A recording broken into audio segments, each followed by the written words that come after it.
Bonjour et bienvenue sur la chaîne Et si on parlait psychologie?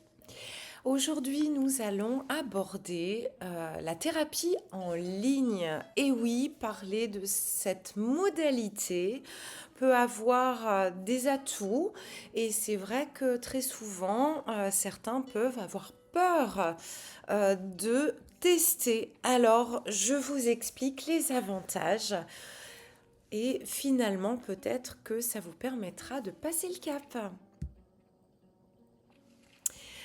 Alors, la thérapie psychologique peut être donc proposée, bien sûr, en cabinet, mais aussi en ligne. Et cette méthode va permettre de consulter un thérapeute qualifié sans avoir à se déplacer.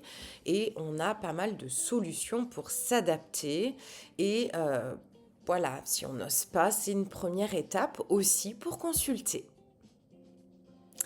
Donc, qu'est-ce qu'une thérapie en ligne? Eh bien, finalement, on l'a dit aussi, la visio, c'est-à-dire que vous utilisez un outil numérique, le téléphone, l'ordinateur ou une tablette, afin finalement d'avoir de la flexibilité aussi. Les avantages de cette thérapie en ligne, en visio, eh bien, la flexibilité des horaires. Et oui, grâce à ça, en fonction voilà, du métier, on peut avoir des horaires assez compliqués. Eh bien, on peut très bien, durant une pause au travail, prendre un moment pour soi, consulter entre midi et deux, ou alors eh bien, le soir, le matin. À des moments vraiment variés et on va respecter notre emploi du temps parce qu'on va souvent réserver en ligne et donc ça va permettre d'être synchronisé parce que on a un gain de temps. Et je pense aussi aux mamans, aux assistantes maternelles, à ces personnes qui ont des enfants. C'est pas toujours simple de se trouver un moment et c'est vrai que pendant une sieste par exemple, eh bien, on peut aussi se prendre un petit moment à la maison, dans son canapé, au calme.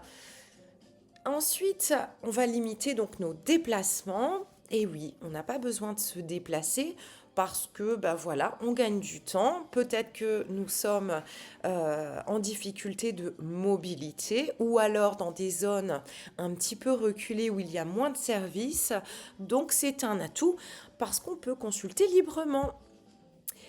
Le confort, et oui, on peut se sentir plus en sécurité de son canapé, dans sa chambre, dans son bureau, dans sa voiture.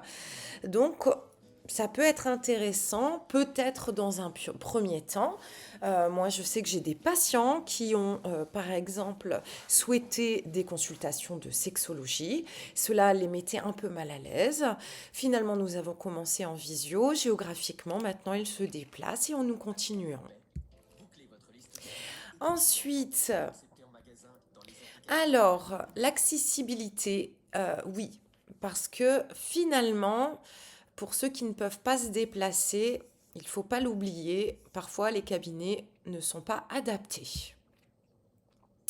Alors, pour les personnes à mobilité réduite, quand on a un handicap physique, c'est vrai qu'on peut avoir des difficultés à nous déplacer ou même à trouver un lieu adapté. Donc, ça peut limiter ses soins et c'est vrai que ça peut être une bonne alternative de se dire que, voilà, à travers un écran, nous rencontrons le thérapeute, le professionnel et cela va nous permettre finalement de le consulter, même si nous ne pouvons pas finalement y aller directement.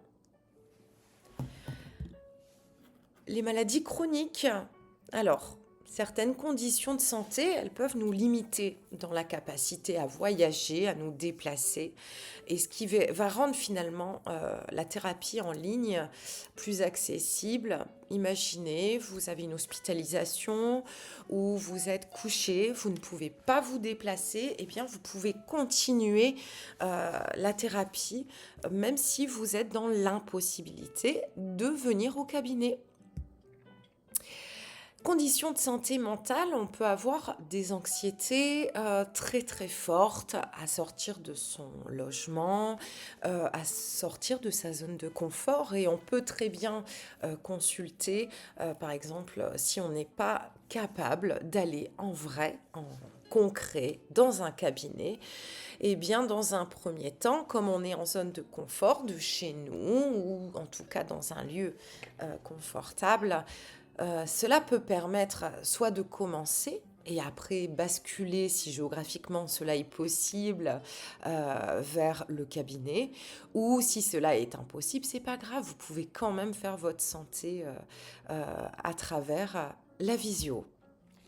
L'isolement géographique, et oui, certaines zones sont plus touchées et éloignées par un manque de services, de proximité. Et c'est vrai que la visio va permettre d'avoir cette accessibilité partout. La plupart, on travaille de cette manière-là.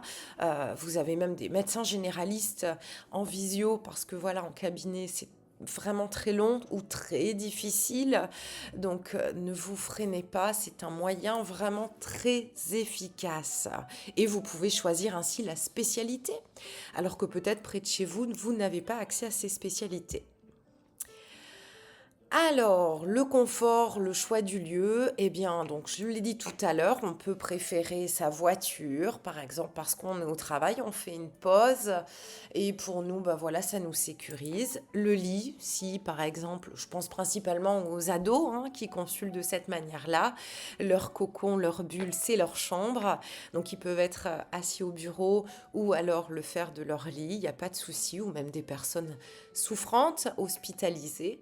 Du canapé, je pense surtout aux mamans et aux assistantes maternelles ou aux aidants qui le font parfois voilà, pendant un petit moment de répit. Le confort et la confidentialité, il faut savoir qu'elle est la même pour tous, que ça soit en présentiel comme en visio, les règles sont les mêmes, donc pas de panique. Donc, c'est une solution, vous comprenez bien, pour ceux qui hésitent à se déplacer. Hein. La thérapie, elle peut être quand même régulière, même si, bien sûr, vous la faites en visio. On crée quand même du lien à travers cette vidéo parce que nous sommes en interaction, hein, nous nous voyons, parce qu'il est indispensable d'allumer sa caméra et le professionnel fera de même. Il y a un vrai échange. Nous parlons, nous posons des questions de la même manière que si nous étions en cabinet.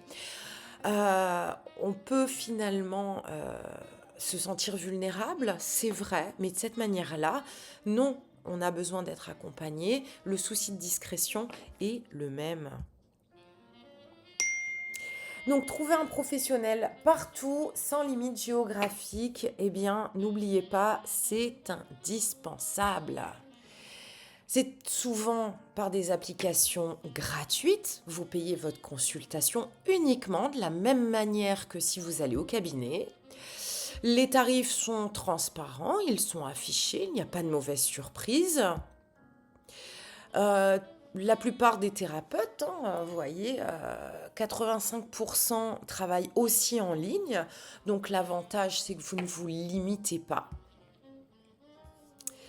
Et pour conclure, eh bien, pardon, hop, la thérapie, elle va se développer. Hein. Il y a eu la période de confinement où beaucoup de choses ont dû se revoir dans leur fonctionnement. Donc, ces outils ont été développés, c'est vrai, mais ça va permettre l'accompagnement qui soit plus accessible selon nos capacités, soit de nous déplacer, soit de santé, soit nos angoisses. Et on va s'adapter. Nous, c'est notre rôle. Nous nous adaptons. Donc j'espère que cette vidéo vous rassure sur comment finalement consulter, trouver un professionnel, soit au cabinet, soit en visio, en distanciel. Moi, je travaille de cette manière-là.